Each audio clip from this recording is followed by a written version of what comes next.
You already have some knowledge from chapters 1 and 2. So I want you to answer this question. This first one is a multiple answer question. And I want you to write down in the comment sections for this video the answers to these questions or the explanation. Why do we call them or we classify them this way?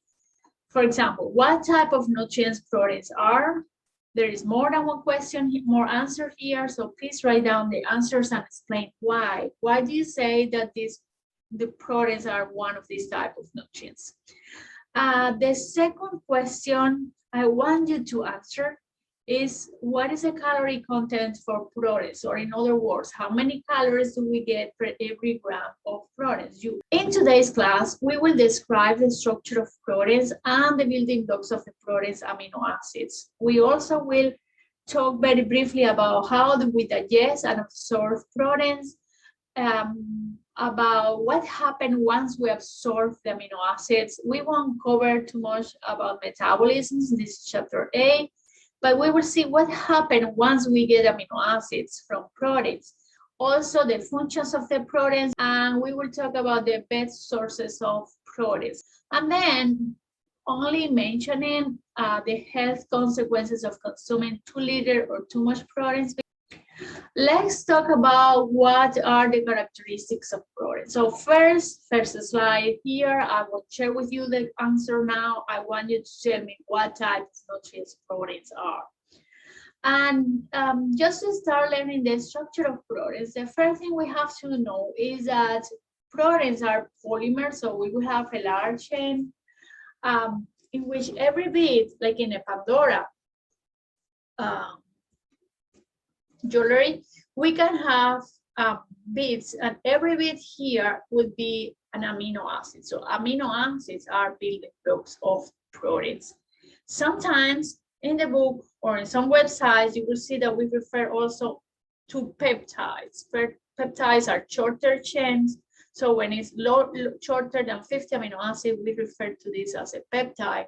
And then to proteins, we also can use the word polypeptide.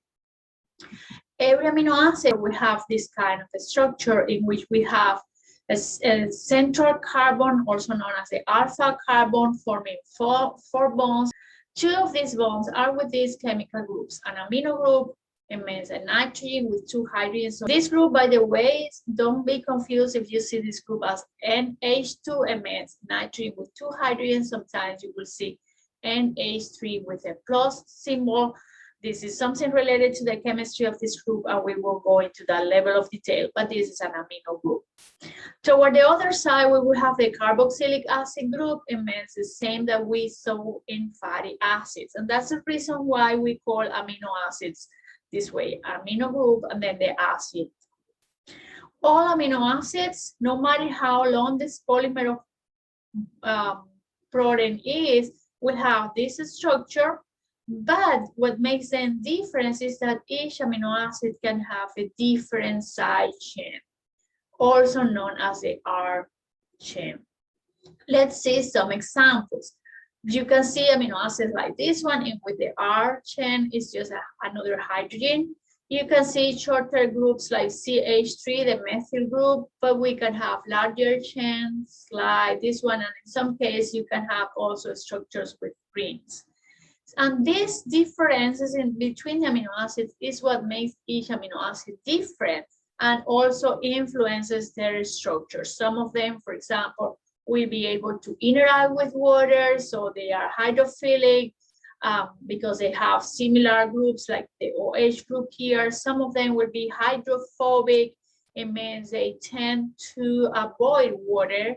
And some of them will have some charges like in here, and this will make the difference between the different amino acids, and of course it will influence also the characteristics of the proteins. I want to highlight the fact that in contrast to carbs and fats, proteins contains nitrogen always due to the presence of the amino group in each amino acid, and also some amino acids like this one, they contain sulfur, so some proteins can contain sulfur, and this is something that is different in contrast to carbs and fats. In nature, there are about 500 amino acids, but to simplify the structure of proteins, it's good that only 20 of them are present in proteins. So we will have combinations of 20 different amino acids in shorter or larger chains, different sequence, different order, and that's what makes it amazing amount of proteins that we can have. Functions, they have proteins, sorry, they have many functions in terms of nutrition. Well, proteins provide 4 calories per gram, you know that already. However, they are not expected to be used as fuel, at least not at first. So we only will use them as an energy source if the amount or the intake of carbohydrates and fats is low. So when they become unavailable or not enough for the activity we are doing, like for example, for marathon or something like that, then we will need to use proteins for energy. And the reason why we don't use them as fuel as first is because the main function of proteins is to build up our body. It means the cells, the cell membranes, the tissues, the muscles, etc.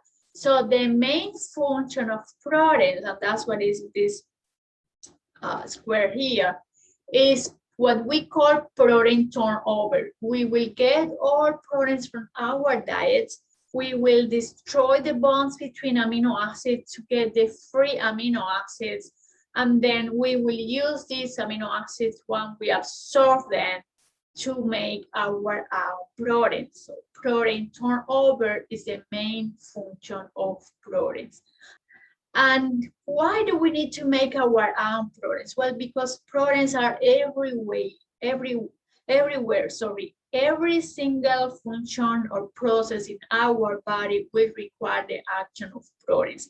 And these are some examples. And why I'm using all these colors, blue, black, and green here, is to highlight exactly in green color what type of proteins, the functions, and in what type of process in blue color are they involved. For example, some proteins called enzymes, and you already know some of them from digestion, they will catalyze reactions. In digestion is one of these processes, but there are so many other examples, like for example, coagulation. They also act as chemical messengers as another function, and some examples are hormones. Proteins are also part of the cell membranes. They also help us to improve satiety and appetite. Yes, it is true. When you have a meal that is high in protein, you will stay longer with no hunger. And well, let's talk a little bit more about the structure of proteins. Proteins, as I told you, they are polymers of amino acids. So we will have these small bits forming bonds between them to create a larger chain. And to study the structure of proteins, enzymes in chemistry, we divide the structure in different levels. Here in nutrition, I will be talking mainly about 2 of these levels. The reason to understand digestion, you need to understand this organization of the structure of the proteins. Primary structure is just the order in which the amino acids are arranged one after other. This one in particular here is the insulin, so the hormone that we just learned in the chapter about carbohydrate. This is a protein, by the way. It was the first protein that was sequenced. It means that for which the sequence of the amino acid was known. And we can have secondary structure. We won't learn the secondary structure here, but what happened is also that the proteins folds. The reason we will have some amino acids that will attract each other, some of them will have a negative charge, some of them will have a positive charge, and this will attract each other. So what happened in reality is that this polymer tends to fold. And this folding in the three-dimensional structure is what we call the tertiary structure. Why I'm talking about this? Because in digestion, this will make a difference. So one of these structures will be affected, some others not. So we will have, again, this is a shape of a normal protein. It really folds, and the bonds between proteins to get the free amino acid is only broken by proteases, so enzymes that are able to break down bonds between amino acids. What happens is that this folding makes difficult for the proteases to break down all bonds. So bonds that are in the surface probably are easy to break, but some others that are inside of the molecule are not so accessible to the proteases. So what happened in reality is that to be able to break down bonds between amino acids in proteins due to the tertiary structure, the proteins needs to be unfolded. And we call this process denaturation process. So what will happen is that when we get a protein in our diet, we will try to destroy this protein, to destroy the three-dimensional structure, to destroy the primary structure, just to get the free amino acids and to absorb the free amino acids.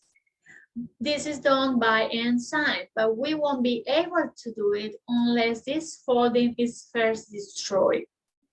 Therefore, we want to get a protein like this one, so just more accessible for the enzymes to act. This is a process that happens in nature, not only in digestion. For example, some factors like heating, acids, bases, salts, or even when you shake something having proteins, you will have some kind of denaturation. It means breaking this three-dimensional structure of the protein. So, for example, when you cook an egg and you see that the yolk becomes like solid, this white part becomes solid, what happened there is denaturation of proteins. It means all proteins in the egg yolk are this way, and now due to the cooking and the heating, the proteins are being denatured. It means unfold, and the three-dimensional structure is being affected. So the same happens when you have a milkshake and you see a kind of foam in the top. This is protein denaturation. So and also the same happens in digestion. The hydrochloric acid that you have in the gastric juices in your stomach will denature proteins in foods. And this is the first step in proteins digestion. So digestion of proteins starts in the stomach with the help of hydrochloric acid, which helps us to denature proteins from our diet. It means to unfold or to destroy the three-dimensional structure of the protein.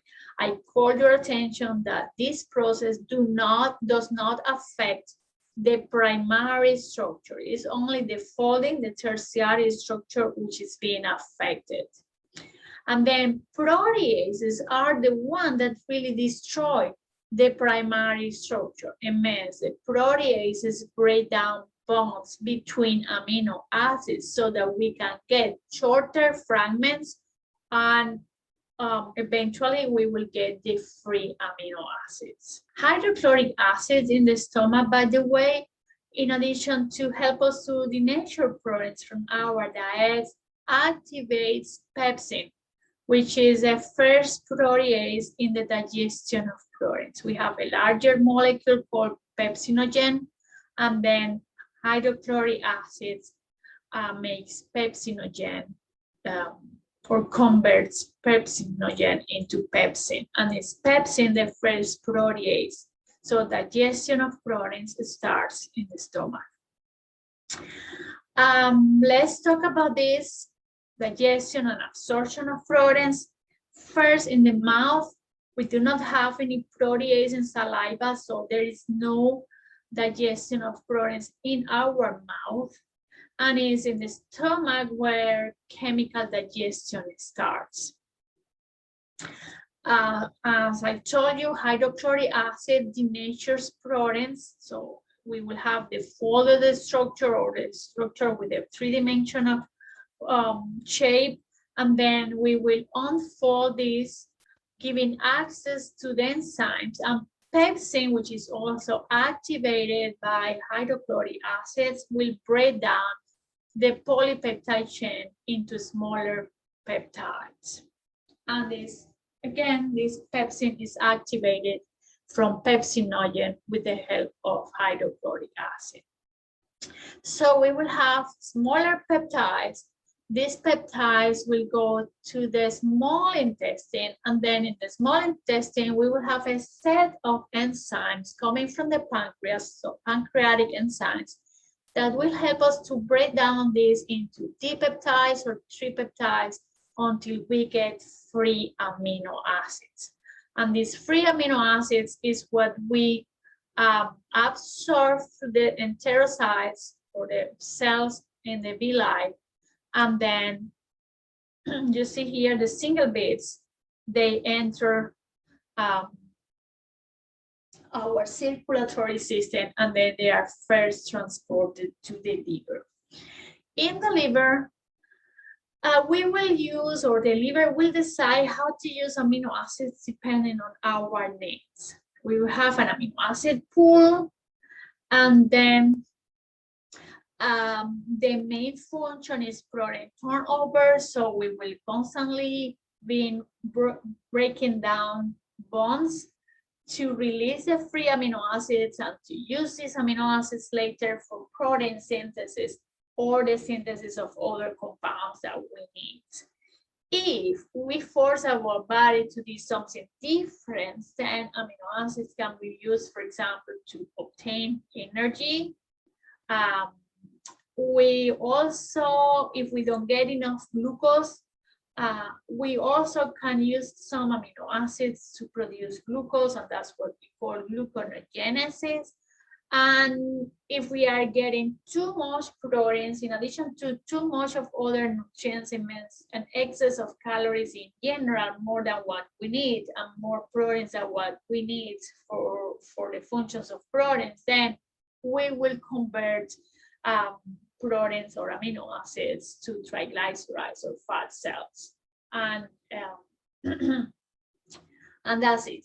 All these three processes in here, we will refer to these processes more when in the chapter number 8 about metabolisms. And also we will see how do we really metabolize amino acids. Something that I have to call your attention is another difference of proteins in comparison to carbohydrates and fats is that we do not store protein. So therefore we need a permanent supply and a balance of nitrogen balance is the way we call this in our body. So if we stop eating proteins, we will use proteins for our muscles, and then we will have some loss of functions because proteins that are part of the structures in our body will be used for to fulfill the needs of proteins in general that we are not getting in our nutrition. From a nutritional point of view, so from a chemical point of view, we know that proteins are classified like a type of macronutrients, but from a nutritional point of view, amino acids can be classified as essential, non-essential, or conditional. What does it mean? You know already what being essential means. It means we depend on our diet to get them. And this happened with 9 amino acids. The remaining 11 essential means we are able to create them. And however, some of them here in italic letters, they are what we call conditionally essential. It means in some conditions, the person could depend on the diet to get it. Depends on some health conditions. So based on this composition, it means on the amount of essential, non-essential, etc. proteins in our diets, or nutritionists, they use the classification of proteins as complete or incomplete proteins. A complete protein, also known as a high quality protein, is a protein that contains all 9 essential amino acids. So the same molecule or in the same food, we have proteins that contains the 9 essential amino acids. This is more usual in animal sources or in proteins that we find in animal foods. There are some exceptions. Gelatin, for example, does not contain tryptophan, which is one of the essential amino acids. And another exception is a soy protein, which is a high quality protein, means contain the 9 essential amino acids. The incomplete proteins are low or they lack one of the essential, or at least one of the essential amino acids. And this is a type of protein that we usually find in plant sources.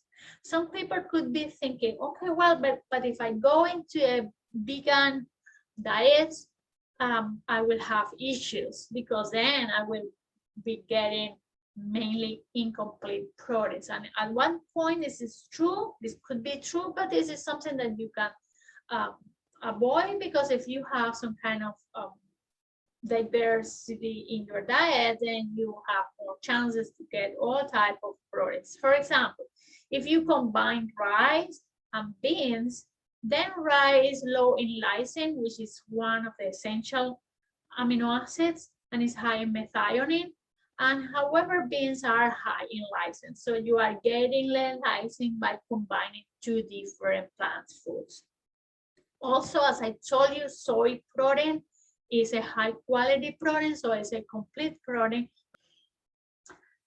About the recommendations for protein, you know this already. The AMDR means we have 10 to 35% of our total daily calories should come from proteins. The RDA, which means how much do we need, is about 0.1 gram per kilogram of body weight. This could be different in some life conditions. For example, when you are growing children, also when you are doing exercise, you will require more amount, and the reason is because proteins are used to create new cells, tissues, etc., and you depend on this. Sources of proteins, in contrast to saturated fats, we know already that you should avoid saturated fats, and this is an issue because when you have, for example, meat, most of the time it also will have high amount of saturated fat. So if you want to increase protein, you need to be careful that you are not increasing the amount of saturated fats, and that's the reason of this chart. It's trying to show you, for example, if you have let's say vegetables, you would have some protein and there is no saturated fat in there. The same as with fish, meat, when it's lean meats, etc. In contrast, if you have, for example, ice cream, you have less amount of proteins and a high amount of saturated fats. So you should try to focus on those kind of foods in which you have, even when you are trying to have high amount of proteins, you do not increase the amount of saturated fats. Quinoa, for example, is a kind of plant-based food in which you have high amount of proteins and then you do not have high amount of saturated fats. What happens if you eat too much proteins? Well, you may have some problems in case that you focus too much in some other nutrients or you decrease some other nutrients. For example, if you use protein sources that are high in saturated fats and you are eating too much of them to get too much proteins, you are increasing the risk of heart disease. A way to avoid this is try to include foods that are plant-based foods, so that high in proteins like quinoa, and then you reduce the amount of saturated fats. Another problem could be that if the diet is low in carbohydrates and then you have a high amount of proteins in your diet, this will have an impact in your kidneys. Also, if your intake of calcium, which is a mineral, is too low and the protein intake is too high, then you can have some problems of osteoporosis, because having high amount of proteins in your diet can make you lose some calcium through the urine. Another reason, and I would say that's the most important one, because it's not conditional of being decreasing some other nutrients or whatever, is that by sure when you make an emphasis on protein and you don't care then about other nutrients, you are so focused on proteins that you forget about other nutrients, then you are displacing some other food choices like whole grains, fruits, and vegetables, which are really important also for your nutrition. And then what happened? The opposite. If you are getting too little amount of proteins, well, then first you can have issues in your gastrointestinal tract and the immune system. And then we have some diseases that are related to the low intake or not enough intake of proteins. These type of conditions, when people have some kind of problems in their nutrition in general, they probably are also taking low amount of carbs, fats, etc. And in these conditions, then the available protein is used as an energy source, and this will affect the other functions of proteins in your body. And well, this is just a summary. I hope this will, I know this is a large video today, but I hope it will help you to understand this topic. Thank you for watching, and wait for some other videos about this topic.